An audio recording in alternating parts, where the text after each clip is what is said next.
Olá a todos, espero que estejam bem. Aqui estou eu mais uma vez para partilhar convosco mais uma leitura e mais alguns sussurros.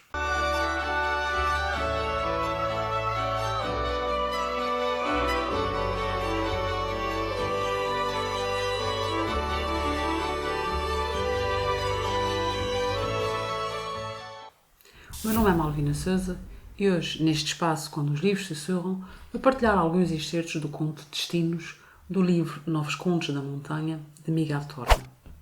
Destinos. Foram os amores singulares, aqueles, no junho, as cerdeiras punham por toda a veiga uma nota viva, fresca e sorridente. Era domingo, e ele subira por desfastio à velha bical dos lavados a matar saudades de menino. Não dás um ramo, ou coisa? Perguntou do caminho a rapariga. Dê, anda cá pessoal. Pela voz pareceu-lhe logo a Natália. Mas só depois de arredar a cabeça de uma pernada é que se confirma. Não estás de caçoada? Falo a sério. Era bonita como só ela. Delgada, maneirinha, branca e de olhos esverdeados fazia um homem mudar de cor. Neste primeiro excerto, mais este conto que convosco partilho, é-nos apresentada a ação, o enredo que desde o início cativa o leitor e capta a sua atenção e curiosidade. Por se tratar de uma história de amor que, confessemos, agrada sempre, quanto mais não seja porque sentimos curiosidade de descobrir onde é que esta história, esse amor vai dar. A primeira frase do texto fala-nos logo dos amores e, através do adjetivo singulares, também indicia algo particular, diferente, como que a avisar o leitor de que alguma coisa inesperada irá acontecer. Também nos diz que tudo começa em junho, na primavera, e apresenta-nos, através de uma tripla adjetivação, uma natureza bonita, fresca, como que personificada através do adjetivo sorridente. Viva, fresca, sorridente, como diz o texto. De notar que a natureza parece surgir aqui como testemunha do início deste encontro e desse amor e, como já referi, personificada, aspectos característicos desse escritor, Miguel Torga, para quem a natureza assume grande relevância e muitas vezes nos seus escritos aparece como se ganhasse vida. Para além disso, convém salientar que esta altura primaveril é propícia a acontecimentos bonitos, cheios de cor e de vida. É, pois, uma estação fértil para o amor aflorar e para florescerem sentimentos. À parte destes pormenores ainda que importantes, falamos então do que mais interessa. Logo no início são-nos apresentadas as personagens principais, a Natália e o rapaz, cujo nome não nos é revelado, nem agora, nem ao longo do conto. Pois, na verdade, não são os nomes o mais importante, mas sim o que eles vão viver, os sentimentos que se irão desenrolar. Aliás, convém lembrar que esta é também uma característica própria dos contos. Esta de as personagens muitas vezes surgirem sem nome, exatamente porque o que importa reter são os acontecimentos e o que destes se retira ou aprende, já que os contos muitas vezes relatam situações que podem acontecer a qualquer um de nós.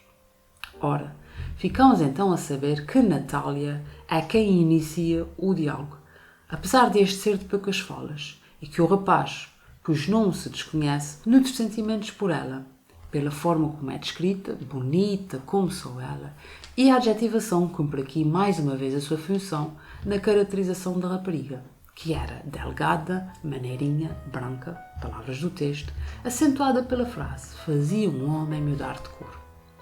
Realçando-se aqui não só a beleza dela, mas também revelando-nos já os sentimentos do rapaz. No enlevo em que ficara, o desgraçado até se esqueceu do sítio onde estava. Queres mais? Não. Bem hajas. Pôs-se logo a descer, um pouco atarantado por lhe faltarem já as palavras que lhe havia de dizer cá na terra. Ela é que, entretanto, se escapulira. Adeus! O namoro, contudo, tinha começado. Sem nunca falarem daquela tarde, sabiam ambos que se amavam e que fora a velha cerdeira bical que lhes aproximara os corações. Pena ele ser o que era, uma natureza tímida, incapaz de um ato rasgado e levado ao fim. Falavam ao cair da tarde, quando a fresca do anoitecer aligeirava o cansaço das cavas, sem que ninguém reparasse, pois a povoação aceitara já aquela união como um fato natural e acertado. E o rapaz ainda a meio do caminho, atarantado e reticente. Que diz vosso mecê? Perguntava ele à mãe, a pobre Teodósia, que não via outra coisa na vida senão a felicidade do filho. A mim agrada. É boa rapariga, e limpa, é jeitosa, lá isso. dizia e ficava-se calado, indeciso entre o sonho e a realidade. Fala, gente! Era sempre a Natália a começar como no dia das cerejas. Por mais que fizesse, nunca ele se atreveria a dar o primeiro passo. Só quando a rapariga quebrava a distância é que o coitado se abria num contentamento sem medida, tonto e novo como um cabrito. Mas nunca passava de coisas vagas e enternecidas. As palavras concretas magoavam-lhe a boca. Ainda não lhe falaste em nada? Indagava a Teodósia insofrida. Não.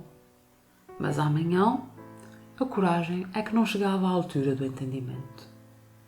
Eis aqui a revelação de que o rapaz está encantado por Natália, devido à referência no texto que nos diz o enlevo em que ficaram, e que estes iniciam, com este encontro e estas poucas palavras, um namoro nunca formalizado, mas, de certa forma, sabido por ambos.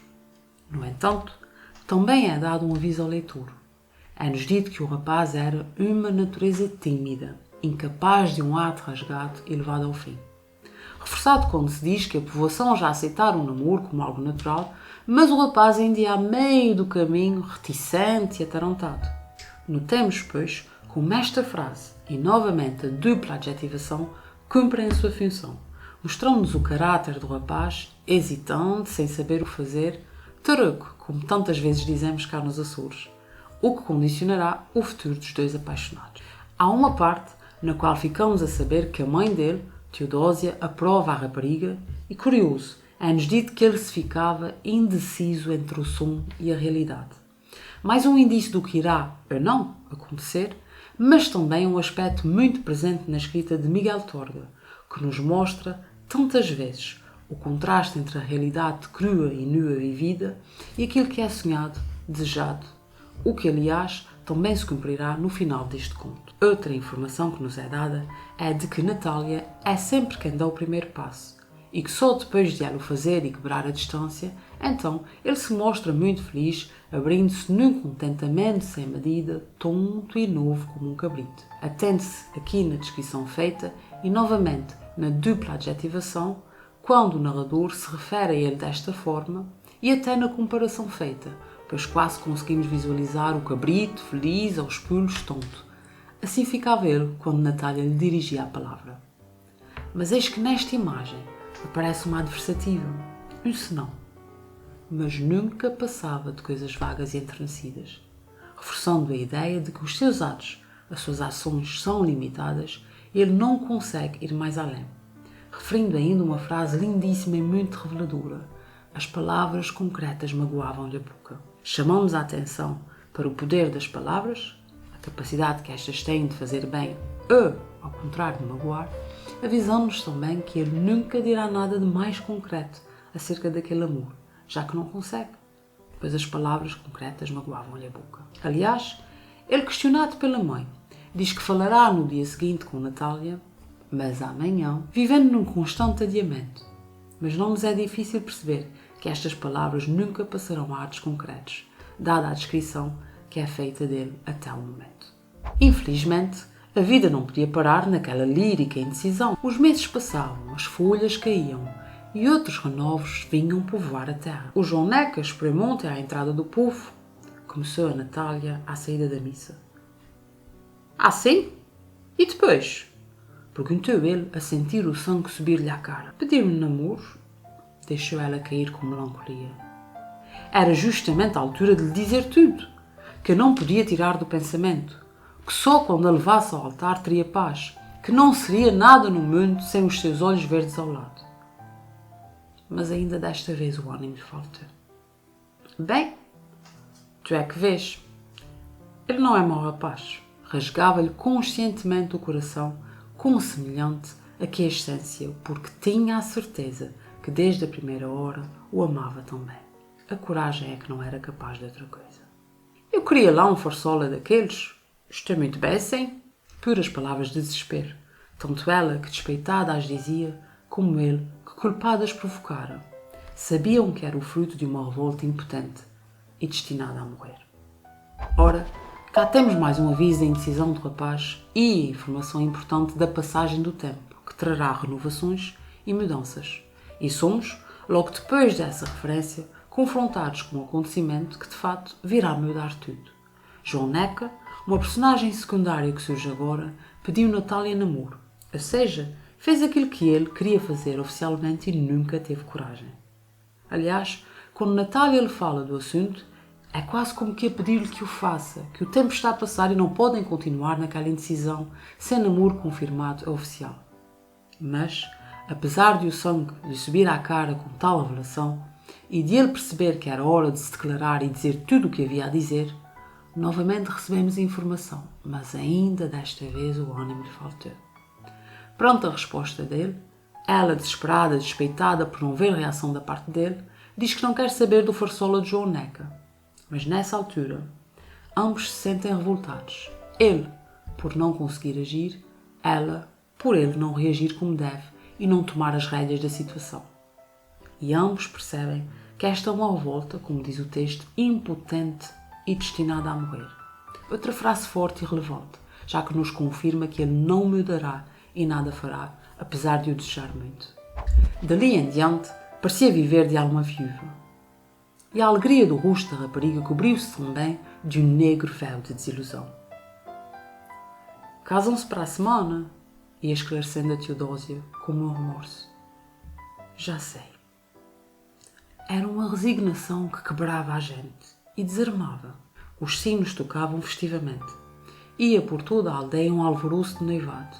E só naquela casa a tristeza se aninhava sombria e desamparada a um canto. Era outra vez junho.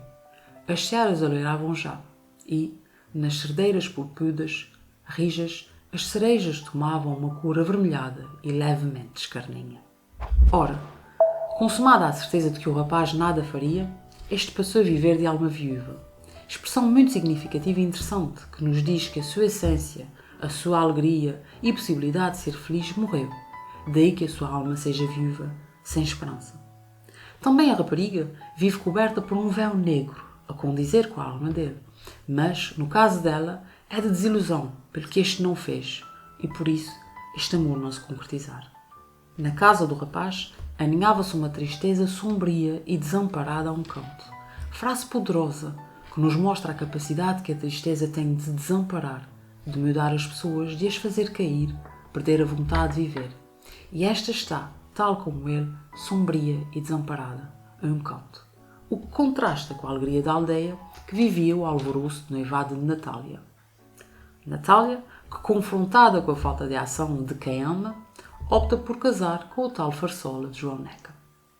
Notem-se, pois, as referências à aldeia, ao campo, espaço muito frequente em Miguel Torga, que nasceu numa família de camponeses, assim como as tradições e culturas próprias destes ambientes de aldeia. O final do conto é também significativo. Retornamos ao tempo e ao ambiente com o qual o conto se iniciou, quase como se a natureza tivesse o poder de curar, cíclica, e agarrando neste aspecto, atrever-me-ia até a dizer que o autor parece deixar o conto em aberto, sem sabermos o que virá depois. Aspectos que também são comuns neste escritor, quase que como trazendo aqui uma espécie de esperança, com esta capacidade de renovação, de cura da natureza, sem deixar de dizer, no entanto, que a cor das cerejas era levemente escarninha, quase como se esta servisse para lhe lembrar como tudo começou e do que ele não foi capaz de fazer. Estamos então perante um conto, e tal como acontece nos contos, temos poucas personagens, há condensação de tempo e de ação, que passam depressa, mas é muito forte no sentir e na vivência destas personagens, que vivem entre a esperança e a desesperança, abraçada à incapacidade do rapaz agir. Reparem que o autor desta história constrói assim uma história de amor que nos prende desde o início para depois a destruir. E nós quase que vamos ficando chateados com o rapaz porque ele não é capaz de fazer nada e inclusivamente desiludidos com o final da história. E note-se ainda o título do conto, Destinos, a colocar-nos aqui questões importantes. Será que isto do destino existe mesmo? Será que o nosso destino está traçado? Será que podemos fugir a este dependendo do que fizermos? É que o destino destes dois apaixonados poderia ter sido completamente diferente se o rapaz se tivesse declarado e pedido Natália em namoro ou em casamento. Ficam tantas perguntas no ar. Falemos um pouco do autor deste conto retirado do livro Contos Novos da Montanha, de 1994, que é Miguel Torga. De nome Adolfo Rocha, nasceu em agosto de 1907 em São Martinho de Anta, numa família de camponeses. Apesar de não ter vocação e com muitos acontecimentos pelo meio, em 1918 vai estudar para o Seminário de Lamego, onde apenas permanece um ano. E a problemática religiosa irá ocupar na obra de Miguel Torga um lugar digno de registro. Acaba por ir para o Brasil, onde esteve a trabalhar com um tio, de onde regressa em 1925. Este tio, como recompensa pelo seu trabalho, paga-lhes os estudos. Estudos estes que ele faz exemplarmente, iniciando depois, em 1928, os estudos de medicina na Universidade de Coimbra. É nesta altura que surge o seu primeiro livro, com o título curioso Ansiedade. Frequenta tertúlias literárias, colabora com a famosa revista Presença, que muito influenciará a formação estética ou literária do poeta. Em 1933 conclui a licenciatura em Medicina, que vai exercer em diferentes locais, com muitas publicações pelo meio. Em 1934 publica a novela A Terceira Voz e é nesta altura que adota o nome literário Miguel Torga. Tem uma vida agitada a nível político e literário, chega a estar preso e a ser perseguido. Muitas das suas publicações são censuradas. Participa em diversas conferências, tem uma vida muito ativa e interventiva, o que fica bem claro na sua escrita, que reflete muitos dos acontecimentos da sua vida, mas também da vida social e política do país. Publicou muitas obras, como esta de que aqui vos falo, entre tantas outras, e recebeu muitos prémios. Miguel Torga morreu a 17 de janeiro de 1995. Espero que tenham gostado e despeço-me prometendo voltar na próxima quarta-feira para mais um momento de partilha. Posso até adiantar-vos que estou indecisa entre dois escritos. Veremos qual destes dois me sussurra mais. Até quarta-feira e não se esqueçam, é importante estarmos todos atentos porque os livros sussurram.